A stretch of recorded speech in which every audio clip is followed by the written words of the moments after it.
জয় গুরু। পরম প্রেমময় শ্রী শ্রী ঠাকুরের চরণে আমার ভূমিষ্ঠ প্রণাম, আর আপনাদের প্রতি প্রত্যেককে জানাই রানন্দিত জয় গুরু। আজকে যে আলোচনা প্রসঙ্গটি করব সেটি হলো যজন ও যাজন কি একই জিনিস? এক, যজন ও যাজন কি এক? যজন ও যাজন কেমন হলে বাংলার বর্তমান গ্লানি দূর হয়? এই প্রসঙ্গে আমাদের শ্রী শ্রী ঠাকুর কি বললেন, কি করলে আমাদের বর্তমান যে গ্লানি সেটা দূর হবে, আর যজন ও যাজন কি একই? সেই প্রসঙ্গে শ্রী শ্রী ঠাকুর কি বলেছেন আজকে আপনাদের সঙ্গে আলোচনা করব। তো চলুন শুরু করছি। বাংলার প্রায় সকল ধর্মেরই যাজকেরা যাজনকে জীবিকা নির্বাহের বিকৃত উপায় করে নিয়েছেন। যাজন প্রাণহীন জীর্ণ আচারে পর্যবসিত। বাস্তব যজন আর যাজন কি, আর তা কেমনতর হলে বাংলার বর্তমান গ্লানি দূরীভূত হতে পারে? এটি একটি প্রশ্ন। এই প্রশ্নের উত্তর আমাদের শ্রী শ্রী ঠাকুর কি দিলেন, চলুন সেটা শুরু করছি।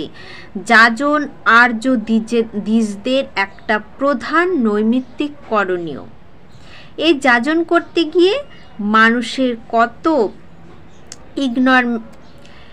ইগনোরেন্স এর কত অবনতি ঘটে, তাকে জ্ঞানে কত যে সমৃদ্ধ করে তোলে তার ইয়ত্তা নেই। আর পারিপার্শ্বিকের প্রত্যেককে জীবন ব্যাপন ও বর্ধনে কনস্ট্যান্টলি সজাগ করে রাখে। তার ফলে দেশের পিপল ইন জেনারেল মানে সাধারণ মানুষ এর ব্যষ্টি ও সমষ্টি হিসেবে একটা উচ্চতর ত্বরণ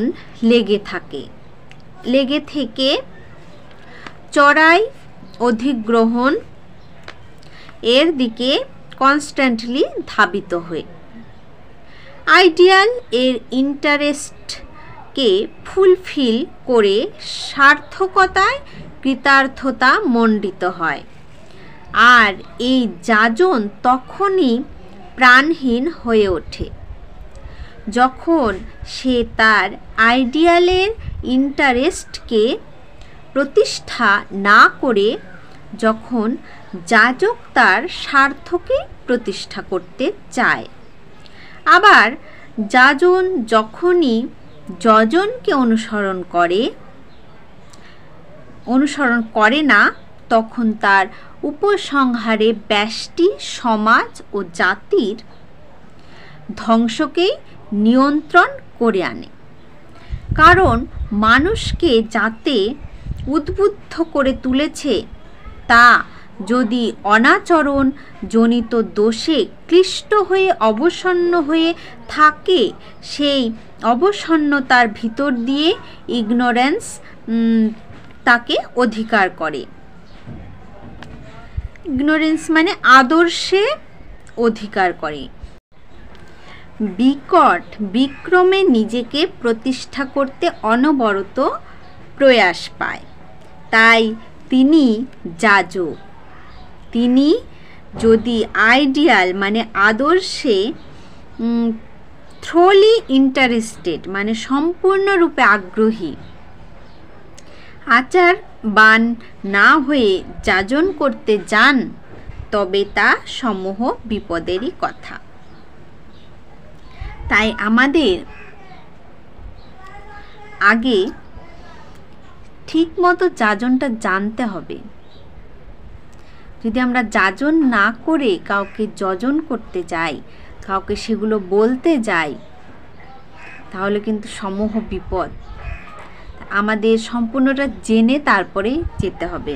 এখানে শ্রী শ্রী ঠাকুর তাই বলেছেন।